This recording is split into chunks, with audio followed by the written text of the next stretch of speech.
I was told that I must love and forgive everyone who would do bad things to hurt me. I agreed. I would do it, but apparently the job was going to be a little more difficult than I, as a little child, could imagine.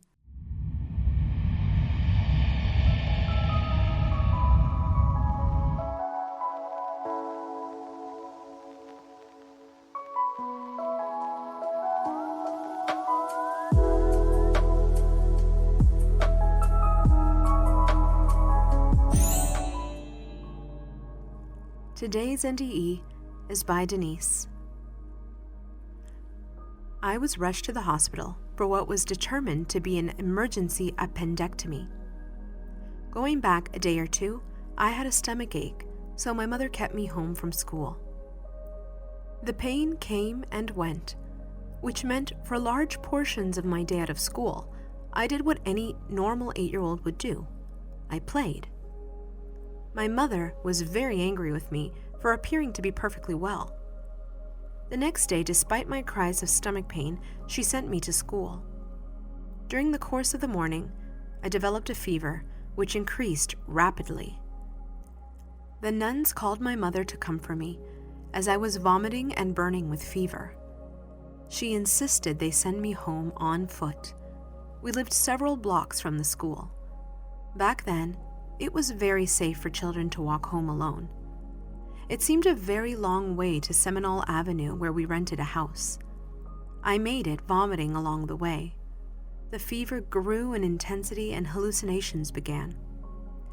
I say hallucinations because I saw things that were certainly not real, such as a woman from my brownie troupe knocked on the door with her daughter by her side. I saw them both as chimpanzees. Rushed to the hospital for emergency surgery, I went after totally humiliating my mom by calling her friend of an ape. The last thing I recall about being in the operating room was the anesthesiologist ordering someone to tie me down, hold my head in place, and force the black rubber mask over my face to make me breathe in what was meant to put me to sleep for surgery. The physician had not arrived yet. I'd only seen the surgical staff by this point. The next thing I knew, I was in a room alone. I have no recollection of where my mother had gone, nor whether my father had arrived to be with my mom.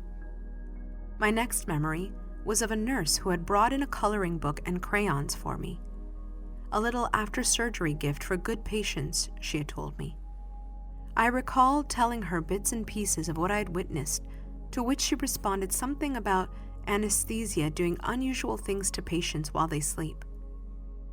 Somehow, I knew she was wrong in her assumption. I could not tell her more because I was taught not to disrespect my elders. Eventually, the doctor arrived to check on me. I handed him my coloring book, where I'd colored a picture of a doctor and a little girl patient. The image I colored matched perfectly what my physician was wearing in that very moment. I had seen him and purposely colored the page to represent what I knew of him, so he would surely believe that I knew him prior to actually meeting him. In fact, when he entered my room, he immediately began to introduce himself, wherein I interrupted to inform him that I already knew him. That's when I held up the coloring page and offered it to him as a gift for doing such a good job with my surgery. He denied the possibility that I could know him when we had not met until that moment. Nothing I would tell him convinced him. I explained that I'd heard him talking to the people who were helping him. He denied the possibility of this, claiming that I was deeply sedated and I could hear nothing. I told him I had heard him telling a story to my mom, which he also denied. I even tried telling him it was all right, everything was all right, even though he didn't tell everything to my mom. It was all right because the angel had me anyway, so I was safe. And in the end, I didn't die, so there was no problem to tell a little fib to my mom. He was very upset with me for saying so, and denied everything I said, so I stopped talking. Again, it was disrespectful to argue with an adult, and I would surely be in trouble with my mom for doing so if she found out. I think I told one of the nuns at school sometime later. There was one particular nun who was extra special and kind. I often spent time after school in the nuns' home, eating cookies and juice and talking with them. They told me I was special and God had important work for me to do when I grew up. I guess that's why I felt comfortable telling the nun of my experience in the operating room. As for what happened while my body was unconscious, all I recall is floating, then seeing light, beautiful light from which an angel appeared. I refer to the being now as an angel because back then I had learned of guardian angels in Catholic school. This being I referred to as a she, but truly I could not say of which gender he or she was, only that there was long light-colored hair and a white gown of soft cloth flowing. She put her hand behind me, but never touched me. However, I felt as if she was guiding me somewhere. I realized even then that we were talking but without words or use of our mouths, which fascinated me at that time. I guess that was my first lesson in telepathic communication. She, let's give her female gender only to make this easier to explain, told me not to worry, that I was safe and everything would be all right. I wasn't worried. In her presence, I felt very safe and loved. She was extremely kind. She explained that she must take me somewhere special, so we floated along. That was the next detail that fascinated me. We were floating, not walking. Hey, I was only 8. This was exciting. I had only seen myself flying during sleep hours, until now when I realized that floating was similar to being able to fly. We floated to an area that was illuminated by beautiful flowers of every color. These colors were unlike any of the colors of flowers I've ever seen before. Beautiful does not describe their essence, aroma, or emotions emitting from each one of these to me.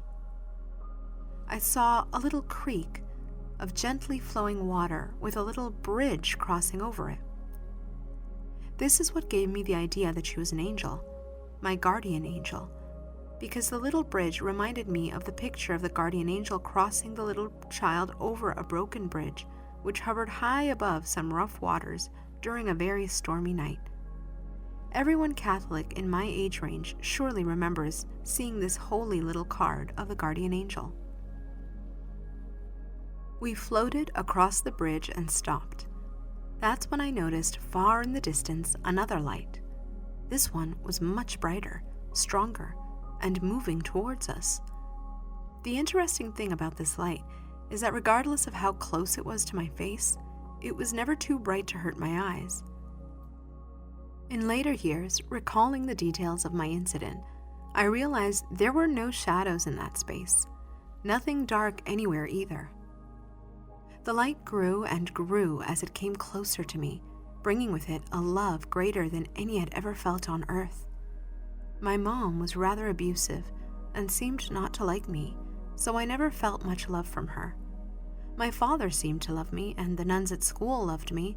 My teachers loved me. They all demonstrated love and care for me regularly, but none was as great as this love from the light. When the light stopped moving, it was directly in front of me, only a few feet away. The angel then nudged me from behind, but remember, she never touched me. It only felt like she nudged me forward. I looked up at her and mentally asked her to go with me. She informed me that she must not, so I stepped forward. I remember for some seconds afterward I said, "Hello." There was an image that appeared. It was only a flash. To describe the image now, I can say it lasted only seconds, was that of a man I thought to be Jesus, although he looked different from the Jesus I knew because he was all grown up. Daily, in my sleep, I had visions of playing with a small boy my age who called himself Jesus. We were in a faraway place that I'd never seen in my life.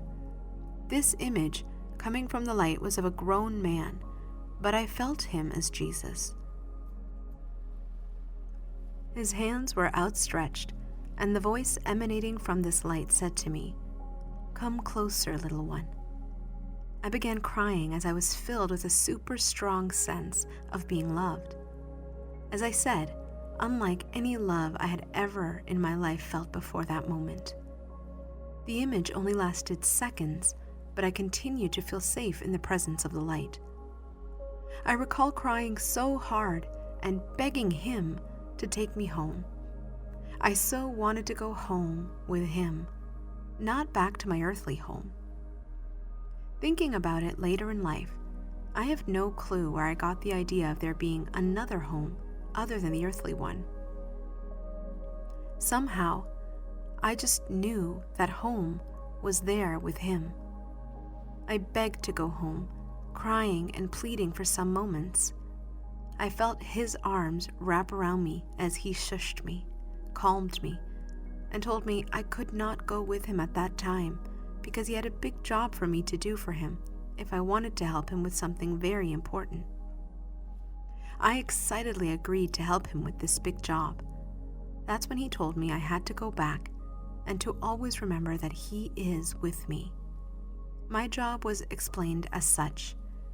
I was told that I must love and forgive everyone who would do bad things to hurt me. I agreed. I would do it, but apparently the job was going to be a little more difficult than I, as a little child, could imagine. He said again, "You must love as I love. Can you do this? You must love everyone, no matter what they do. And they will do many bad things to hurt you, but you must remember to forgive them and love them. It is a very big job. Are you sure you want to do it?" Eagerly, I agreed, but adding to my response a big question. "And will you take me home after that? After I do the job for you, will you come and get me so I can be with you?" I was crying the entire time. I was in the presence. It was all so much for me to absorb. All I could think about was going to be with him, where I could be truly loved and cared for all the time. The light confirmed that I would be brought back home when my time comes, but for now, I must go back and love everyone. He reminded me there would be many people that I trusted and loved who would do horrible things to cause me great pain, but I could not hate them or do anything to hurt them. I could only love and forgive. The message was expressed over and over in my brain. Love and forgive. Love as he loves. I knew I would never forget this day, this moment, this presence, this light, the angel, the flowers. All of it was ingrained in my memory forever, and I could not wait to tell everyone that I had seen an angel and God. Unfortunately, the little bit I did hint to, such as hearing the doctors speaking in the operating room, was denied. My mom told me I was making up stories just for attention. That was her favorite line for me whenever I talked of things she didn't believe or ever experience. So I kept it all to myself until the day I could tell my favorite nun at school.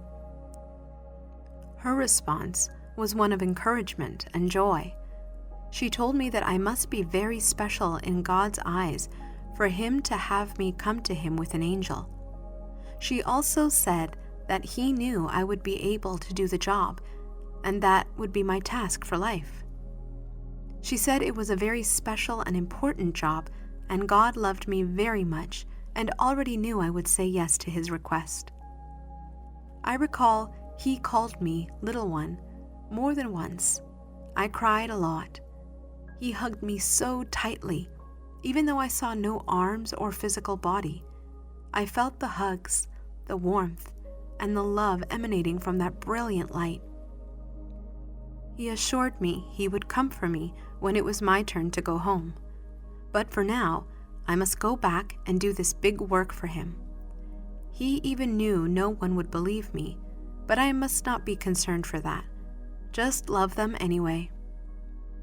This is my first experience, and the one most impressionable for me, probably because I was an 8-year-old little girl who lived with an abusive mother that gave me distinct impressions of being unloved and unwanted by her, which went against everything I was being taught in Catholic school. They teach that our parents love us no matter what. Not in my house. Being brought before God's light to hear and feel how much He loved me gave me what I needed to make it through the coming years of continued mental, physical, and spiritual abuse. I am forever thankful for my near-death experience. Before the light floated backwards, I guess heading back from where it came, I recall moving forward and hugging it. It felt like I was hugging somebody, although there was only light. It hugged me back, and that was the best hug I'd ever felt and will ever feel. Then he sort of nudged me, lifting up my chin as if to look at him, and told me to go on back and always remember what I had promised to do for him. Then he began floating backwards and becoming smaller and smaller until there was only a tiny dot of light to be seen. The angel and I turned and floated back across the bridge. At some point, she stopped and told me to go alone. She assured me that I would be perfectly fine. This is where my memory stops. Eventually, I was back in the hospital, but already in a private room. I was alone, but could hear people moving around in the halls.